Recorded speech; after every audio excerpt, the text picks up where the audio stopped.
धरती पर भगवान शिव को समर्पित कई मंदिर से लेकर गुफाएं मौजूद हैं, जो अपनी अलग अलग रहस्यों के कारण प्रसिद्ध हैं। इन्हीं गुफाओं में से एक है उत्तराखंड में स्थित पाताल भुवनेश्वर मंदिर। माना जाता है कि इस मंदिर में दुनिया खत्म होने का रहस्य छिपा हुआ है। देवभूमि उत्तराखंड के पिथौरागढ़ जिले के गंगोली हाट में स्थित यह गुफा समुद्र तल से 1350 किलोमीटर की ऊंचाई पर है। यह गुफा गंगोली हाट तहसील से 16 किलोमीटर दूर है। पाताल भुवनेश्वर गुफा किसी आश्चर्य से कम नहीं है।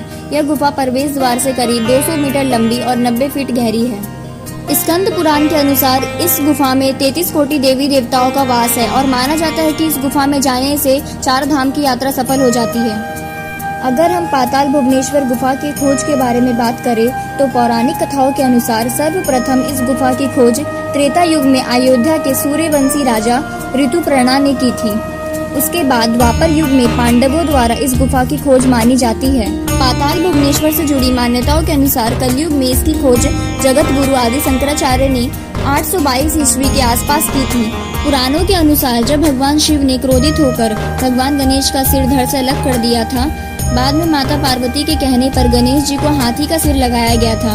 वही जो सिर भगवान शिव ने अलग किया था, माना जाता है कि वह पाताल भुवनेश्वर गुफा में मौजूद है। इस गुफा में गणेश जी का कटाशिला रूपी मूर्ति के ठीक ऊपर 108 पंखुड़ियों वाला ब्रह्म कमल रूप में एक चट्टान मौजूद है।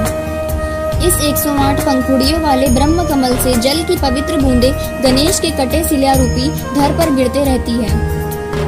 इस गुफा में एक पाषाण का हंस भी है जिसकी गर्दन मुड़ी हुई है। बताया जाता है कि एक बार इस हंस को अमृत कलश की रखवाली के लिए रखा गया था, परंतु इस हंस ने लालसा के कारण उस अमृत को पीने की चेष्टा की, जिसके कारण इसकी गर्दन मुड़ी हुई होने का श्राप मिला है। स्कंद पुराण के अनुसार गुफा में शेषनाग के आकार का पत्थर है। उन्हें देखकर ऐसा लगता है जैसे उन्होंने पृथ्वी को पकड़ रखा है।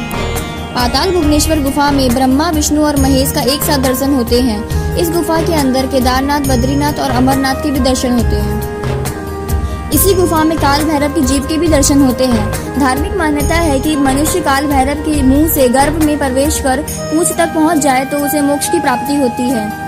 गुफा में आगे बढ़ने पर समुद्र मंथन से निकला परिजात का पेड़ भी नजर आता है, तो ब्रह्मा जी का 5वें मस्तक के दर्शन भी यहाँ पर होते हैं। इस गुफा में चारों युगों के प्रतीक के रूप में 4 पत्थर स्थापित है: सतयुग, त्रेतायुग, द्वापर युग और कलयुग। इन 4 पत्थरों के चारों द्वार को रूप माना जाता है। इन चारों द्वारों के नाम है मोक्ष द्वार, पाप द्वार, रण द्वार और धर्म द्वार, जिसमें से 2 द्वार बंद हो चुके हैं। इनमें से धर्म द्वार और मोक्ष द्वार अभी तक है।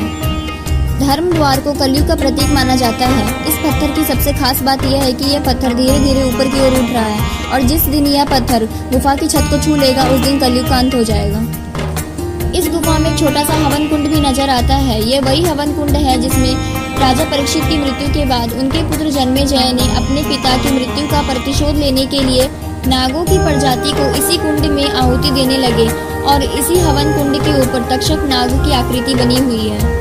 हवन कुंड के आगे जाते ही इस गुफा में एक शेषनाग ने अपना फन खोला हुआ है, जिसके अंदर जाते ही ऐसा लगता है मानो हम शेषनाग की रीढ़ की हड्डियों पर खड़े हों। शेषनाग की रीढ़ की हड्डियों पर चलकर गुफा के मध्य भाग तक जाया जा सकता है, जहां गणेश जी का कटा हुआ सिर रखा है। इंद्रदेव की सवारी ऐरावत हाथी भी इस गुफा में मौजूद है, जो कि शायद आपको ना भी दिखे, पर जमीन पर झुकते ही चंद इंचों की ऊंचाई पर इस हाथी के सहस्त्र पैरों को देखा जा सकता है। इसी गुफा में महादेव की एक जटा की आकृति भी बनी हुई है, जिसमें से लगातार गंगा की बूंदें बरसती रहती है। और खास बात यह है कि यह जटा गीला होने के बाद भी इसमें कोई काई नहीं पड़ती और इस जटा के नीचे ही 33 कोटि देवी देवता विराजमान हैं, जो कि स्नान करते हुए नजर आते हैं। और यहाँ एक ऐसा शिवलिंग भी मौजूद है जिसमें त्रिदेव एक साथ नजर आते हैं।